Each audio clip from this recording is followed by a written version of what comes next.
Oi, pessoal, tudo bem? Bom, hoje eu vou fazer uma espécie de diário de leitura. Eu sei que muitas pessoas fazem isso aqui no YouTube, eu resolvi também. Eu resolvi fazer também. O livro que eu tô lendo no momento é Jane Eyre, nessa edição lindíssima. Eu confesso a vocês que eu comprei o livro sim pela capa.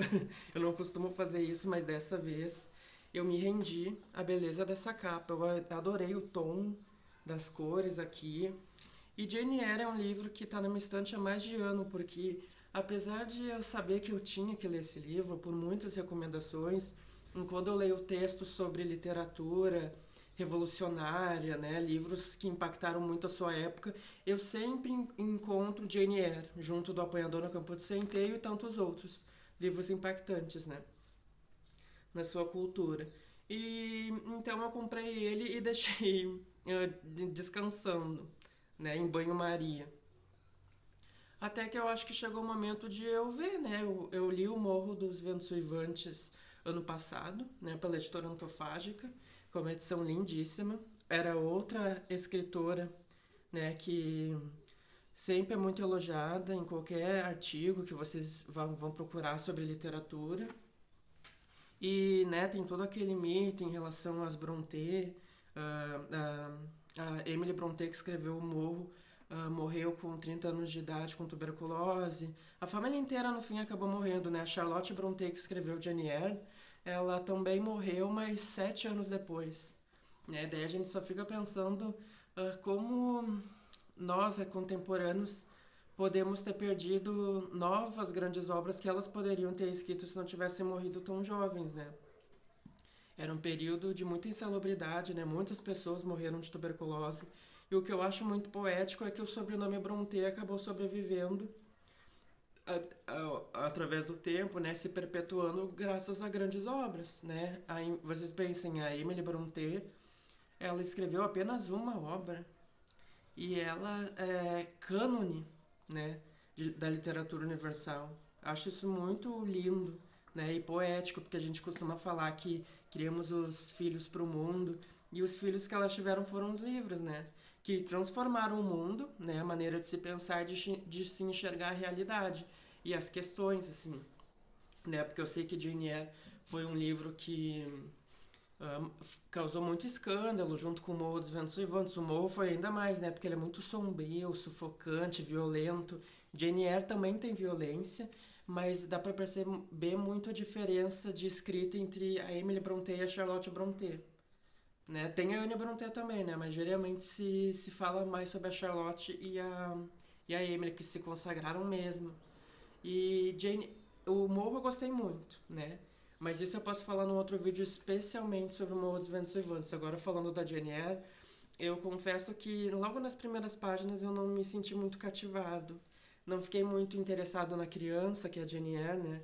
Aqui a gente tem um romance de formação, a gente vai ver ela crescendo e, né, a gente vê todos os desafios que uma criança, né, do gênero feminino e, por sua vez, uma adulta, né, uma mulher, passa, né, na sociedade da era vitoriana, que só os homens podiam ordenar, né, criar, né, inclusive o livro foi publicado junto, as três irmãs Brontë publicaram juntos, né, três livros em 1847 e publicaram com pseudônimos, elas não publicaram com um nome, né, porque não iam querer ler literatura de mulherzinha, né, existia esse preconceito.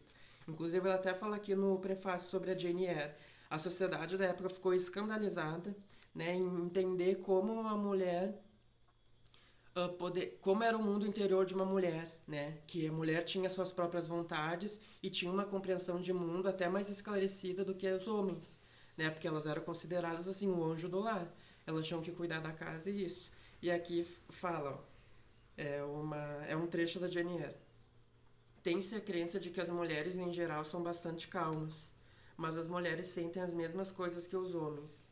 Precisam exercitar suas faculdades e ter um campo para expandi-las, como seus irmãos costumam fazer. Elas sofrem de uma restrição tão rígida e de uma estagnação tão absoluta como os homens sofreriam se vivessem na mesma situação.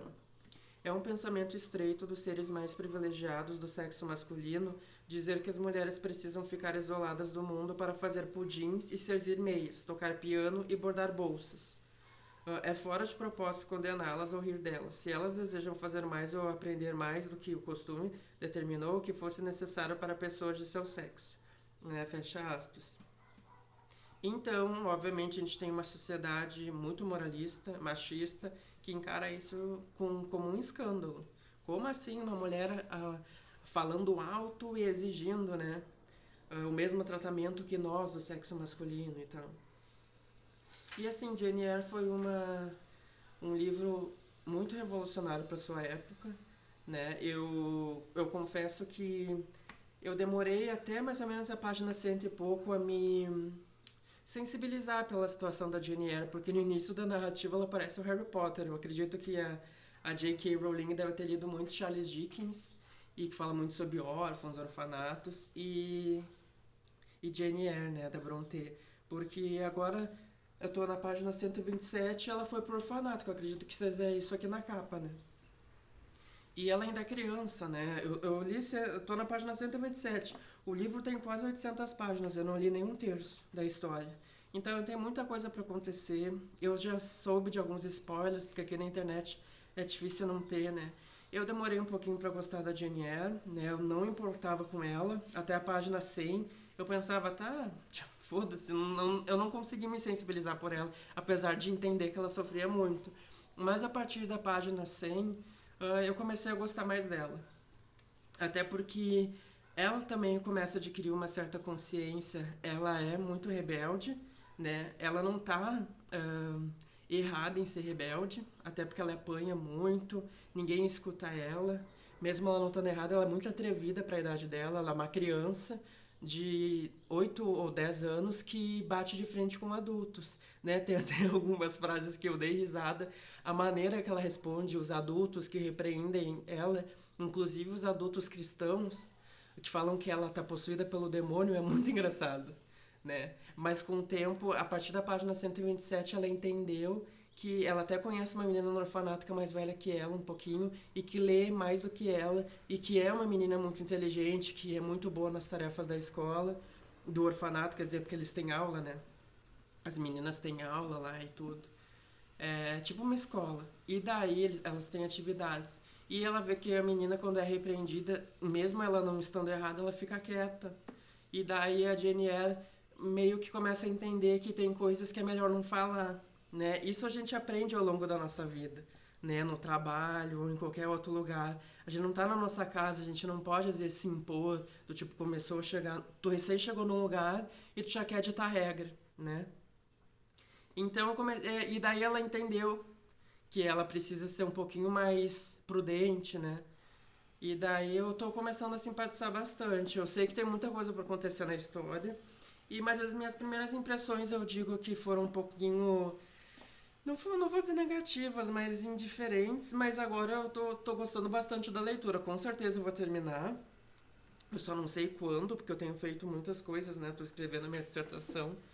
E mas eu vou dizendo pra vocês o que eu acho. De repente, se eu ler mais 100 páginas, eu posso comentar, tá? Então, isso é tipo um diário de leitura. Então, fico por aqui por enquanto e até a próxima.